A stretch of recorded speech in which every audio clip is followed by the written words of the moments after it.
Morning everyone. Today's November 7th, day before the big election coming up. And I'm in the shop and like I said, we're done harvesting. So now we're starting to go through combines again, and we're going to try to update a little bit better, a little more update than what we had, if that makes any sense. We did an upgrade and did some more research and watched other people's videos. Heinz video, kind of learned some things from him about putting a 1/2-inch plate in behind your cylinder bars. But I'm gonna flip you around and let you see kind of where we're at, or where it's going. Anyway, we got the rotors back out again for this year, and at this point we got the one bar off. There's actually 6 rows of bars, and what I originally did is I put a 1/4-inch plate behind, and the more research and stuff we did, or the more people I talked to, said we need to go with 1/2-inch plate to get the bars all closer, because when they come out with this new enclosed rotor, the CDEF rotor I believe, they made it actually an inch smaller.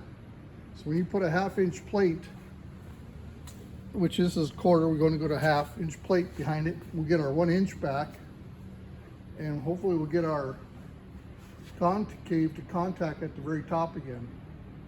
And we pulled the helical bars out, and we're going to put in the steep pitch helical bars inside. And we painted where they originally were, so when we get the steep pitch in, we'll see how much difference there is. And here's the 1/2-inch plates that we're going to be putting behind the bars to get them back out where they should be. And if anybody's got any better ideas or something different, I'm willing to listen. I talked to a couple people that they actually put behind the helical bars, instead of, they just put a 1/4-inch plate there and a 1/4-inch underneath the bar. That doesn't bring your concave up any tighter. So I'm going to try this way and just see how it works. We'll keep you updated as we keep going through this upgrade. The other thing is, I'm not sure if we need to put spacers underneath our sweeps to get them up another 1/2-inch, or our paddles at the end. Does the guy put on bigger paddles to push it into the chopper? I guess I'm not sure, and if anybody knows, they can put comments out there. And here's the rotor. We got, out of 6 bars, I think we got 4 done, but this is kind of what we're doing. We're putting a 1/2-inch filler plate behind them to bring the bars all closer to the concave, and blowing them holes in the 1/2-inch plate sure seems to be taking quite a bit of time. And I guess the other question I still have is, do we put 1/2-inch plate, behind our sweeps? And I guess I'll have to get an answer on that, but let's watch on a couple of these holes we've blown out. I guess I set up a template that I had from the one that was in there. And that's what we've been doing, is blowing out the holes and looking for better ideas.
cutting out the bolt holes for the back plate. Use the old 1/4-inch plate. We're going to 1/2-inch plate now to move the cylinder bar out closer to the concave. And cutting this 1/2-inch plate sure seems to take quite a bit of time.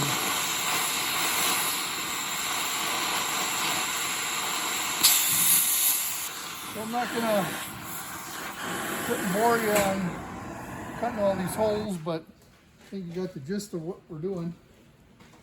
So we'll keep updating you as we go. Cutting the 1/2-inch plates behind the bars and putting them in, that ended up taking quite a bit of time. I used a plasma cutter, started with that and then went to a torch. Seemed to go a little quicker. Not sure if it's because maybe we don't have a big enough plasma cutter or just cutting a 1/2-inch plate. But yeah, it burned up a lot of time on doing it. Like I said earlier, these serrated paddles were laser cut. And we'll see, I was told that it helps quite a bit by pushing into the discharge of the chopper. So hopefully I can give you some feedback on this. Seems like I'm kind of the beta tester guy. I enjoy doing testing on some of this stuff or trying it and see if it works. If it don't, we scrap it. If it works, we're smiling. Here's the actual helical bars that we pulled out that were in there. And if anybody needs bars, I mean, or some, not bars, but helical bars or whatever, yeah, I guess you call them helical bars, give me a call. They could still be used. I mean, they're not, a couple are dinged up, but for the most part, they're usable. Morning, everyone. We got this Gleaner. We got all the helical bars, the new ones installed, and we're about ready to start putting a rotor back in. And what I was going to do, hopefully to help somebody, but I was going to go inside the rotor and show you how the old ones laid out versus the new ones. And we can, maybe it'll help somebody. If not, I guess it'll help me. I'll just look back if I ever need to remind myself. So hopefully this helps someone.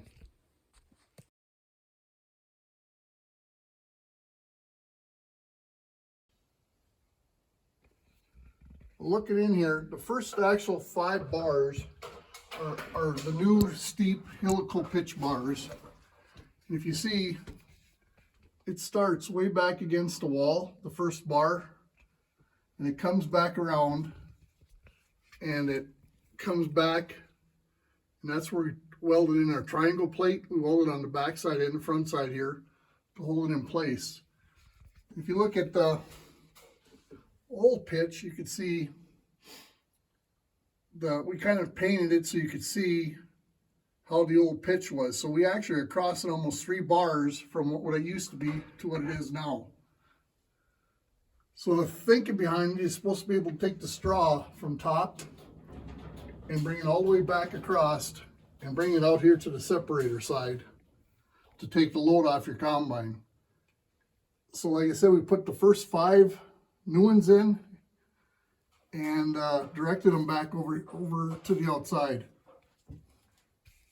The concave on here, I guess to me it looks a little roughed up, but I would think it should go another year because now we should be starting to thrash up on top with the new bars and the new spacers on there. So hopefully she makes another year for us and go from there. We, like I said earlier, we put the Redondo chopper in here, and the blades stood up fairly well, looks like, from last year. On the helical bars, the other question I had is I have seen that someone put a bar in on a discharge here across right here and brought it out to the wall. In this case, we're gonna leave it out. Not sure if it's a mistake or not, but We're gonna try it without, and if we have to, we'll come back and put it back in. The reason we're leaving it out is we went with these new serrated paddles that we put on, which are about a 1/2 inch longer and taller versus the ones we did have in. And we actually had someone make them for us with a laser sitting on top here. It's not lined up really, but they had a laser cutter, and that's what they used to look like, and that's what they are now. They actually cut them with a laser cutter. The other thing we did, put a couple new bars on, but the other thing we did is we put, if you can see right here, we put a 1/2 inch plate in underneath the bar to get it out to make up for the 1 inch that Gleaner did. When the original design, they made them 1 inch smaller. So hopefully we can bring the bars out about a half inch longer. So hopefully it's helpful to somebody. But that's kind of what we did. And I had questions on the accelerator rollers, which they held up well. I mean, they held their edges up. I didn't see any crop damage or anything like that. The only thing we had is a little higher white caps in our wheat. But I'm not sure if that's because the rotor just wasn't tight enough and we couldn't get it tight enough. So I guess we're just going to try this one more year, and then I can probably get a little better feedback. What we also did is we made some plates with holes in them, so you could put the bolt through the cage, and then we put these plates on the back side to hold the bolt in place to tighten down.